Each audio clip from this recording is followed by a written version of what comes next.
Welcome to the ONS podcast with your host, Linnea Jacobson. Good afternoon, St. Paul is the ONS podcast brought to you by our partners at Face to Face Academy. For those who are tuning in for the first time, ONS stands for Office of Neighborhood Safety, and we are a division of the City Attorney's Office. We work with our public safety partners, SPFD and SPPD, on alternative public safety measures. This podcast was created for departments like ours and community organizations to connect you to alternative public safety measures, programs, and your local growth and healing opportunities. Today, ladies and gentlemen, I have in front of me again one of our young adults named Chris, who made his first appearance on the show last fall 2024 on episode 4 called Back to School: A Student's Perspective. We originally launched this series because we wanted to get feedback from our youth on their perspective of safety and how we can make St. Paul safer for our students, allowing them to feel comfortable and thrive in their learning environment versus fear. When we recorded this series last year, it was right off the cuff of the Appalachia High School shooting in Georgia. We wanted to have a conversation around student safety, and right when we had planned to do so, I think it was 2 days prior to the tragic event happening, that happened. Now here we are, a year later. I spent the week preparing for this podcast and another conversation about student safety, but was underprepared and devastated by the unexpected loss that we experienced yesterday, August 27th, here in Minnesota with another school shooting. Annunciation Catholic School congregation was attacked yesterday during Mass. It disturbs my soul every time I think about people losing their lives to gun violence, and it really breaks my heart when people lose their life to gun violence in a space where they're supposed to feel safe and a place where they're trying to connect with God. So I just want to take a moment and encourage those of you who have a faith to pray for those families, pray for your children, pray for your family members that are heading off to school this week, pray for the building structure of the schools, the staff, law enforcement, EMT, fire, and the mental health of everyone involved. Chris, welcome back. Hi. What do you make of all of this, and how does it make you feel? Really, I think, there's no definitive answer or, anything that kind of wraps it all up. But I think how I feel about this is, it's terrible. It's a tragedy. There's really no words for it, honestly. Mm-hmm. I think right now everyone is in a very fragile state. And I think that, this happening, just weakened everyone's morale. It kind of took down the spirits of the people, especially, ones of the families of Annunciation. Mm-hmm. And I think that first is, kind of my thoughts is, thoughts and prayers go out to them. There's nothing like losing anyone, but it's worse to lose your child, because that's your child. So, first it's just thoughts and prayers to them. But really, I think it's one of those things where it's like we're all looking for an answer, or we're looking for someone to blame, or for something to kind of reassure us. And it's one of those things where it's like, okay, what can we do? Mm-hmm. And I think something that, if not one of the only things we can do, is gather as a community and help each other. Mm-hmm. I think that tragedies like this stem from, one thing, and it's the lack of help. Yep. It's the lack of feeling included. It's the lack of feeling connected. Mm-hmm. And I think as a community, when things like this happen, when tragedies and events like this happen, we need to get together and connect. Mm-hmm. And so I think if we can find a way as a state, as a city, as a small neighborhood, to just connect and find a way to feel more connected and hold each other's hands and tell us it's going to be okay, that's the only way we can move forward and help and prevent things like this from happening. Because, objectively speaking, that's why it's happening. Mm-hmm. We're all on a different side of the coin. And I think that more now than any other time, we need to connect. So I think right now, more than ever, we're being enabled to disperse, and we're being enabled to almost pull apart from each other. Divide. And really, it's one thing. And until we can come together, we're going to keep getting divided. You know, we're going to keep growing apart, and tragedies like this will keep happening. We can't allow people, can't allow events, we can't allow people in power to divide us. That part. Because as long as we're divided, they're winning. Chris Sean is an 18-year-old young man who just graduated this summer from Minnehaha Academy. For those of you unfamiliar, Minnehaha is a private school that fosters both Christianity and non-denominational faiths that follow Christ. After being accepted to colleges in Washington State, Wisconsin, and Minnesota, Chris pondered with his major and finally decided to start his journey this fall at Concordia St. Paul. Chris is staying local, ladies and gentlemen, and I have a cold, so I'm not going to try to do that. This is going to sound horrible. Okay, so Chris, I have some icebreakers questions for you. Mm-hmm. You're on Snelling, south of 94. You're familiar with that area. You have $7. Are you getting Simplicity or Starbucks? Simplicity. You have a day off from school and the PlayStation is broke. Are you spending the day with Netflix or Hulu? Hulu. Okay, that's different. I didn't expect that answer. Challah or dinner rolls? Challah. Okay. Waffles or pancakes?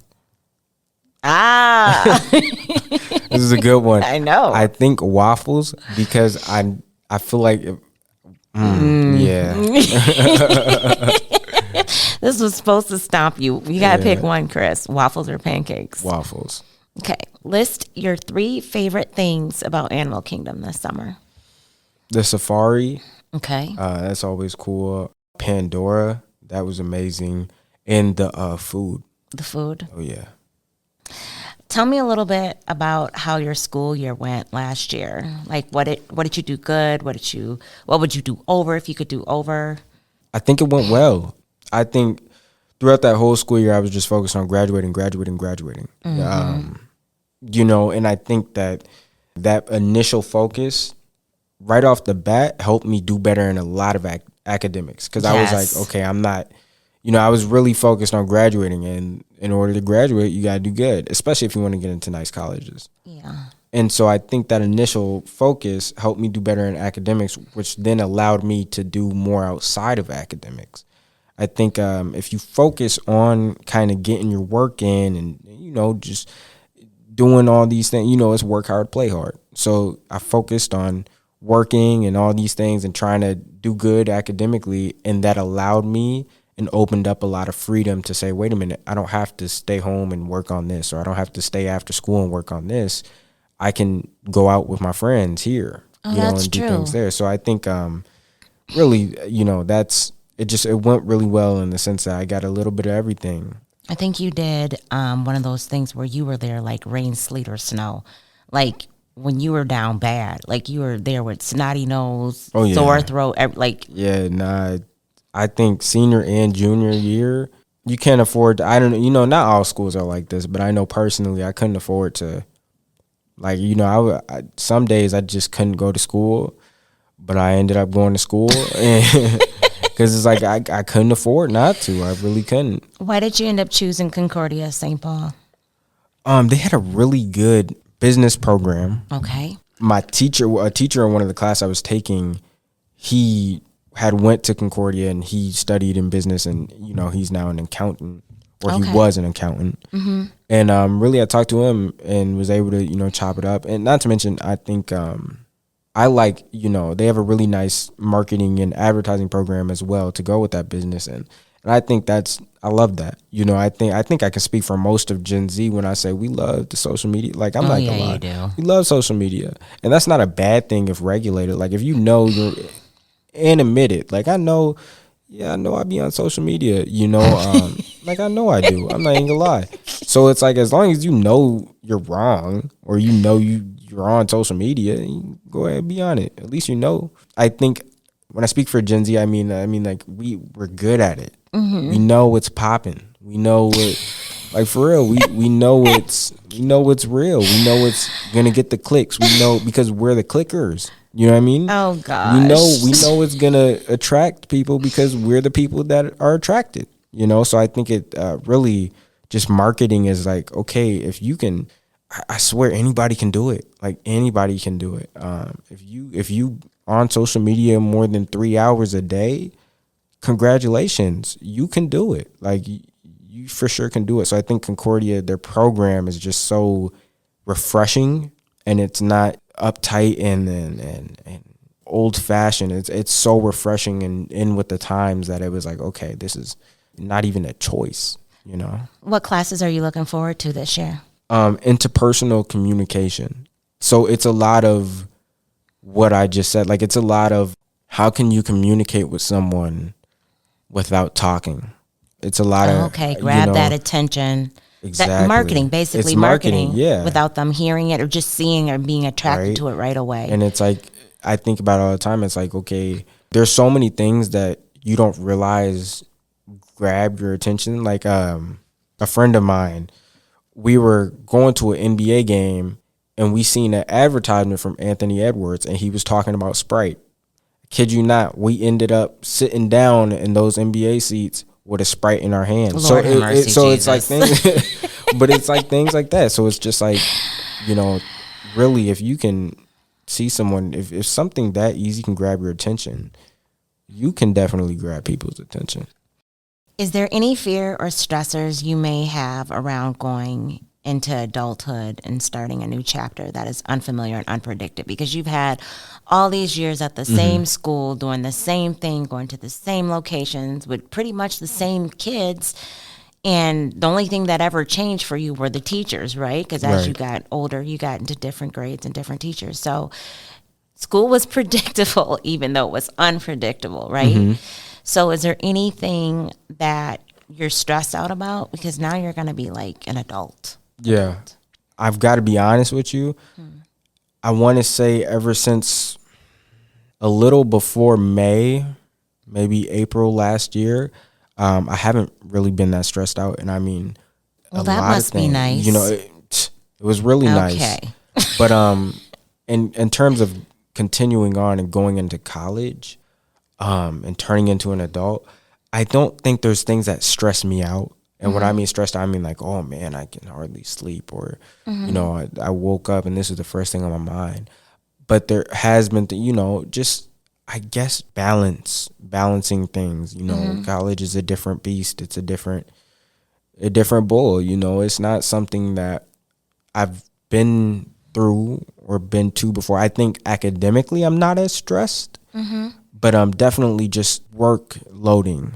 You know, when I come home, it's not like I'm coming home from school and I wake up tomorrow and I do the same thing. It's like, okay, there's a little more freedom, but with more freedom, there has to be more responsibility. More responsibilities. And so I think I'm not stressed, but I'm definitely nervous, anxious to say, because, you know, it's a whole new program.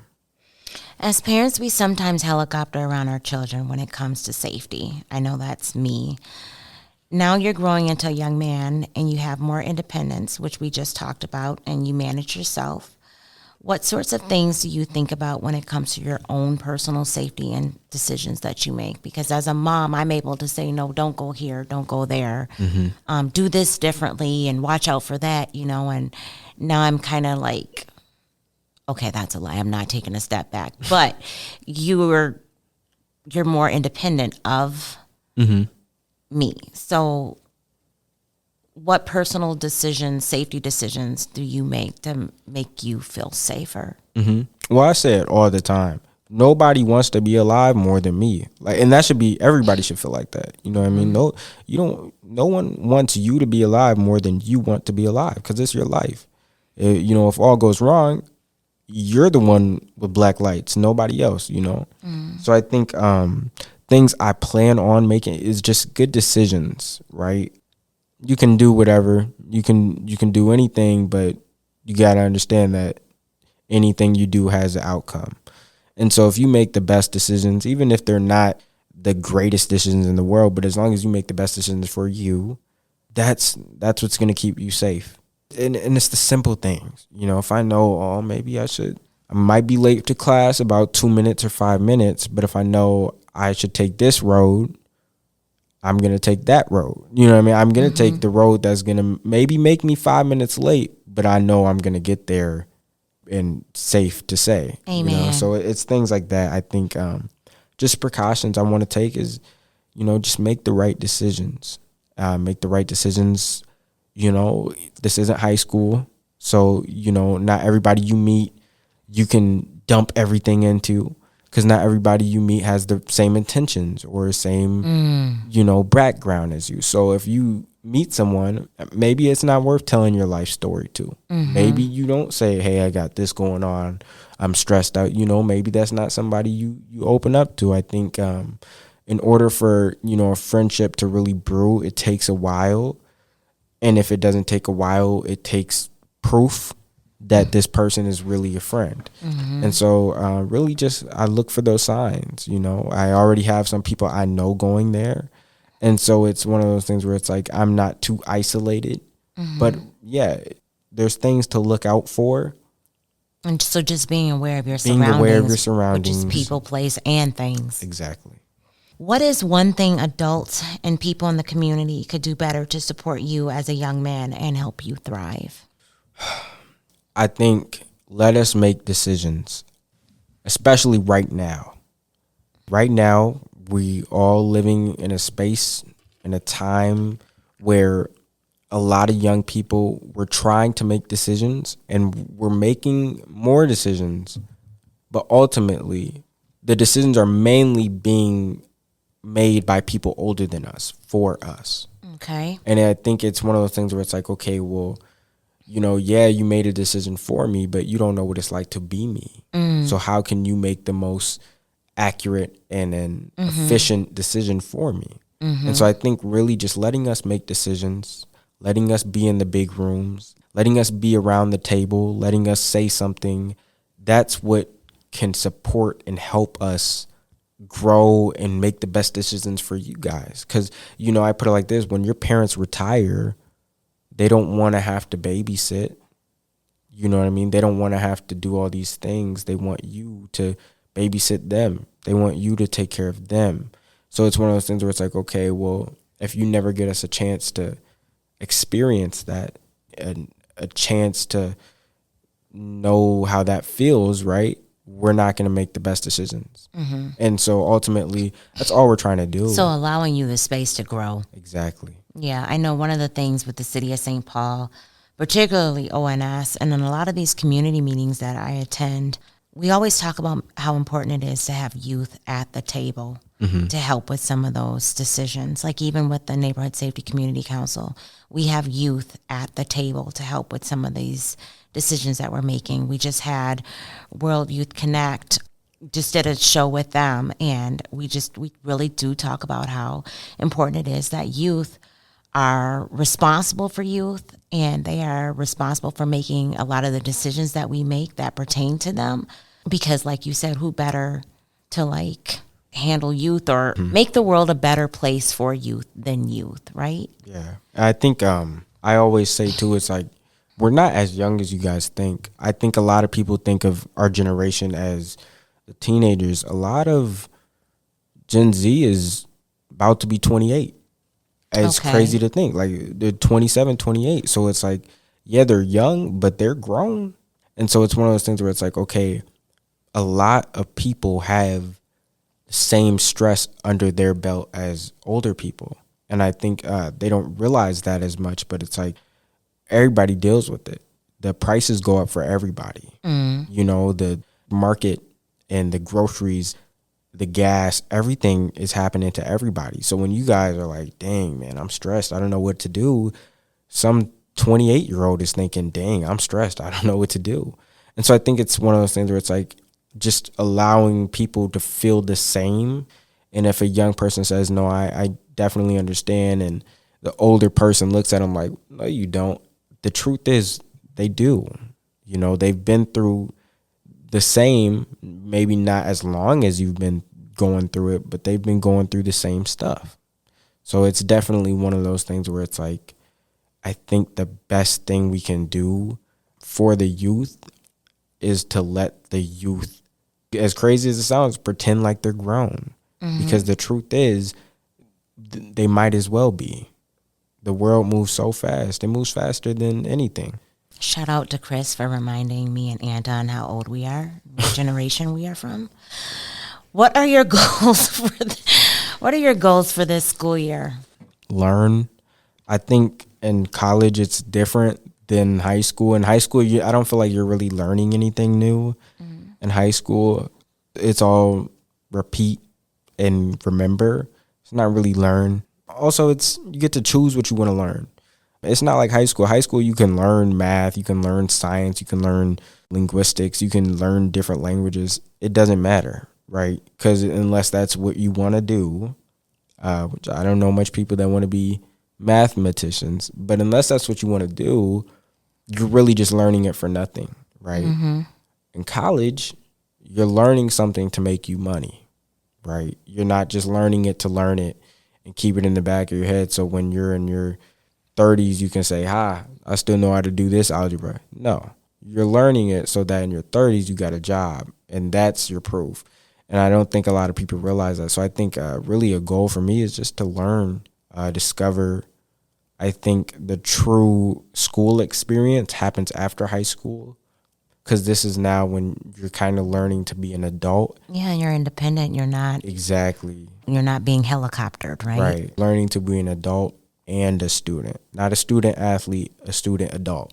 You know, so I think that's when the real experience of school is, because you're not just thinking about, okay, what am I going to wear tomorrow? You're thinking about, okay, what am I going to do tomorrow? Right. And I think that really that's why I'm going to college, is what am I going to do? You know, that's when people really figure themselves out. You know, it's not when you turn 17 or 16 or 18. No, it's when you have to get up, and you can choose to get up and learn. I think a lot of people don't realize college, you're paying for it. It's not something where you can go to school and act how you want. No, like essentially something that is a must. And especially as bad as it sounds, it's hard to get jobs without degrees. It really is. It's hard to go places and get places and do things that you want to do without degrees. So really, you're not just going to college to get the college experience, and that's partying on campus or doing this, that, and the third. No, you're going so that you can do those things, but you're really going so that your adult life is easier. And it's ironic, but that's what college is initially is supposed to do, is make your adult life easier. Now, really, we know it makes it a little harder, because you come out with debt, and you come out with stress, and you come out with less hair. But, you know, the goal is, you know, it's there to make everything easier for you as you go into your adult ages and your experiences. Thank you, Chris.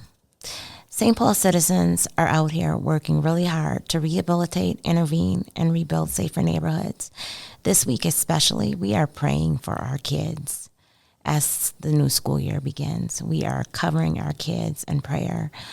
Again, this podcast is about being able to connect with you on alternative public safety matters, programs, and your local growth and healing opportunities. If you'd like to learn more about Community First Public Safety and the Office of Neighborhood Safety, please visit stpaul.gov/ONS.